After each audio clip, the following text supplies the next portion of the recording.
جب مفہوم میں آپ کے سامنے رکھ دیتا ہوں، کمی پیشی بالکل معاف کیجیے گا برائے مہربانی، میں بڑا ایک ادنا سا ایک چھوٹا سا مسلمان ہوں، لہٰذا چیزیں آگے پیچھے ہو سکتی ہیں۔ تو اس کا جو مفہوم ہے ناظرین وہ یہ ہے، جو ہی سعودی ڈیلیگیشن آیا،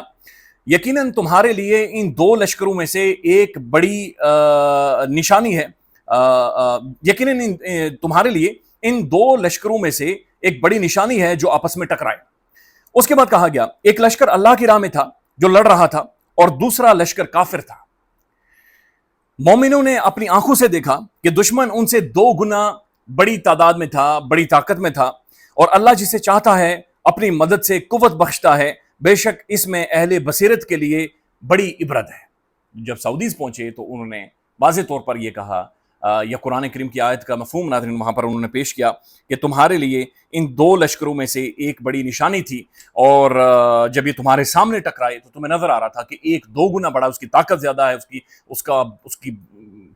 یعنی فرعونیت زیادہ بڑی ہے، اس کے پاس ہتھیار زیادہ ہیں، اس کی ملٹری مائٹ بہت زیادہ ہے، اس کا ڈپلومیٹکلی یا ہر طریقے سے اس کا بڑا کنٹرول ہے، بڑی طاقت کا ایک زوم نشہ ہے، طاقت کا وہ پہاڑ ہے۔ دوسری جانب جو لشکر تھا وہ کمزور تھا، لیکن پھر ناظرین بات بعض اوقات ڈگنیٹی کی ہوتی ہے، بات بعض اوقات وقار کی ہوتی ہے۔ کہتے ہیں نا کہ کچھ جنگیں لڑنا لازم ہو جاتی ہیں، پھر پیچھے نہیں ہٹا جاتا، پھر یہ لڑ پڑے، اور وہ کہتے ہیں کہ تمہارے لیے نشانی ہے کہ اللہ تعالیٰ جسے چاہتا ہے اسے مدد اور قوت بخشتا ہے، اور وہ کچھ ہم نے دیکھا ہے، اور وہ سب کچھ ہم نے ایران میں ناظرین باقاعدہ سے ہوتے ہوئے دیکھا۔ سعودی ڈیلیگیشن ناظرین وہاں پر پہنچا ہے ویسٹ، اور ہمیشہ سے امریکنز یہ اس چیز کو ناظرین استعمال کرتے رہے، سعودیز کی اور ایران کی فرکشن کو باقاعدہ سے ہمیشہ سے وہ جواز بناتے رہے۔ بلکہ جب امریکہ نے ایران کے اوپر حملہ کیا تو اس دوران بھی مختلف خبروں کے ذریعے یا ایک پورا ماحول بنایا گیا کہ یہ MBS کے کہنے پر، محمد بن سلمان کے کہنے پر ہو رہا ہے۔ حالانکہ بعد میں ہم نے دیکھا کہ MBS نے، محمد بن سلمان نے ایک جگہ کے اوپر امریکنز کو روکا بھی کہ بھائی آپ ہماری سرزمین نہیں استعمال کر سکتے اور آپ ایران کے اوپر اٹیک نہیں کریں گے۔ اور پھر ہم نے یہ بھی دیکھا کہ ناظرین سعودی عرب نے بہت زیادہ ریسٹرین کا مظاہرہ کیا، بہت ہی زیادہ ریسٹرین کا مظاہرہ، حالانکہ پاکستان کے ساتھ سعودیز کا ایک ڈیفنس پیکٹ بھی ہے، لہٰذا یہ ایک انتہائی غیر معمولی سچویشن پاکستان کے لیے بھی بن گئی تھی، لیکن سعودیز نے ناظرین ہر لحاظ سے، ہر طور پر ایک بہت ہی میسو ریسٹرین کا انہوں نے مظاہرہ کیا، تحمل کا مظاہرہ کیا، اور اب یہ بہت بڑا ڈپلومیٹک انیشیٹو ہے کہ ایک فائنل فیئر ویل میں باقاعدہ سے ان کے ڈیلیگیشن نے وہاں پر شرکت کی ہے۔ یہ بات ذہن میں رکھیں ناظرین، یہ صرف ایک جنازہ نہیں ہے، یہ صرف ایک فیئر ویل نہیں ہے، یہ ایک ڈکلیریشن ہے، یہ اعلان بھی ہے، یہ ڈپلومیسی بھی ہے، یہ سفارتکاری بھی ہے، یہ مسل فلیکس کرنا بھی ہے، یہ اپنی پوزیشن واضح کرنا بھی ہے، اور یہ بیلنس آف پاور بھی اس جنازے کے بعد آپ دیکھیں گے کہ شفٹ ہو جائے گی۔ اب ناظرین پاکستان کے اندر ایک اور اچانک سے ڈیولپمنٹ ہوئی ہے، اور وہ ڈیولپمنٹ یہ تھی کہ ایک مذہبی جماعت جن کے جو لیڈرز ہیں غائب ہیں، ان کے بارے میں کوئی اطلاع نہیں ہے، اور اچانک سے وہ جیو نیوز کے خلاف منظر عام پر آتی ہے، اور پاکستان کے مختلف شہروں میں پروٹیسٹ کرتے ہیں، احتجاج کرتے ہیں۔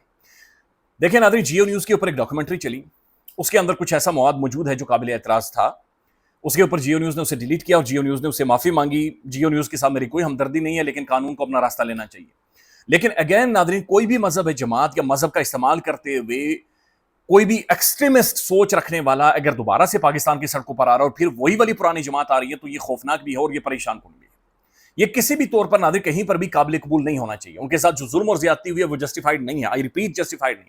لیکن یہ جو طریقہ ہے کہ پھر سے دوبارہ سے سڑکوں پر آ جانا، پھر سے وہی نعرے بازی، پھر سے وہی شور، اور پھر ایک مذہبی ساری اس ماحول کو کریٹ کرنا، یہ بہت زیادہ خوفناک ہے اور یہ بہت زیادہ پریشان کن ہے۔ برائے مہربانی ان چیزوں کی آپ نے ہرگز حوصلہ افزائی نہیں کرنی۔ بہت ضروری ہے کہ ان چیزوں کو انڈرسٹینڈ، جیسے لوگ کہہ رہے ہیں کہ بھائی یہ جو رضا ڈار ہے اس کے ساتھ CCD معاملہ طے کرے اور اسے ہاف فرائی یا فل فرائی کرے، بھائی یہ ظلم ہے، زیادتی ہے۔ CCD نے جتنے بھی لوگوں کو فرائی کیا یا ان کی جانیں لی ہیں، وہ ظلم کیا، زیادتی کی ہے۔ اور یہی بات لوگ یعنی بڑی حیرت ہوتی ہے، کہہ رہے کہ رضا ڈار کے ساتھ بھی یہی ہو، بھائی کسی کے ساتھ نہیں ہونا چاہیے، بدترین سے بدترین انسان کے ساتھ بھی یہ نہیں ہونا چاہیے، یہ جسٹیفائڈ نہیں ہے۔ اسی طریقے سے جیو نیوز ہو یا کوئی بھی اور ہو جو معافی مانگ لے اور پھر ایسا کانٹینٹ ہو اور وہ ڈیلیٹ بھی ہو جائے، تو اس کے بعد جس طرح سے لوگوں کا ایک مذہبی جماعت کا اور ایک مذہبی لبادہ اوڑھ کر باہر آنا اور پھر ایکسٹریمسٹ سوچ رکھنا، یہ بہت زیادہ خوفناک ہے اور یہ نہیں ہونا چاہیے۔ اب ناظرین، رضا ڈار کا جو معاملہ ہے، دیکھیں یہ معاملہ سمپل نہیں ہے، اور خواتین کے بیانات سامنے آ چکے ہیں، اور وہ جو چیزیں بیان کر رہی ہیں وہ انتہائی خوفناک ہے کہ ان خواتین کے ساتھ کیا کیا کیا گیا اور کیا نہیں کیا گیا۔ اب وہ جو کہہ رہی ہیں کہ بھائی ہمارے ساتھ ایک تو ظلم کیا گیا، زیادتی کی گئی، ہمیں ایکسپلوئٹ کیا گیا ہر طریقے سے، ساتھ ساتھ وہ یہ کہہ رہی ہیں کہ بھائی جان یہ کسی بندے سے بات کر رہا تھا جسے باس کہہ کے کہہ رہا تھا، اور باس کے ڈائریکشن کے اوپر ساری چیزیں ہو رہی تھی، اور بار بار یہ کہا جا رہا تھا کہ باس اسے کہہ رہا تھا کہ یہ کرو، باس یہ کہہ رہا تھا کہ یہ کرو۔ اب میں دیکھ رہا تھا کہ جو ذیشان عزیز صاحب ہیں وہ یہ کہہ رہے ہیں کہ جب کورٹ کے اندر یہ پیش ہوئے تو اس دوران باس عدالت کے ارد گرد کسی گاڑی کے اندر موجود تھا. اب ناظرین یہ باس کون ہے؟ اس سارے معاملے کے اندر یہ باس کون ہے؟ یہ کوشچن مارک ہے.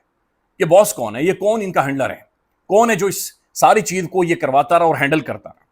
اس چیز نے جہاں پر پاکستان انٹرنیشنلی اپنے آپ کو ری برانڈ کر رہا ہے ایک پیس ایڈوکیٹ کے طور پر ایک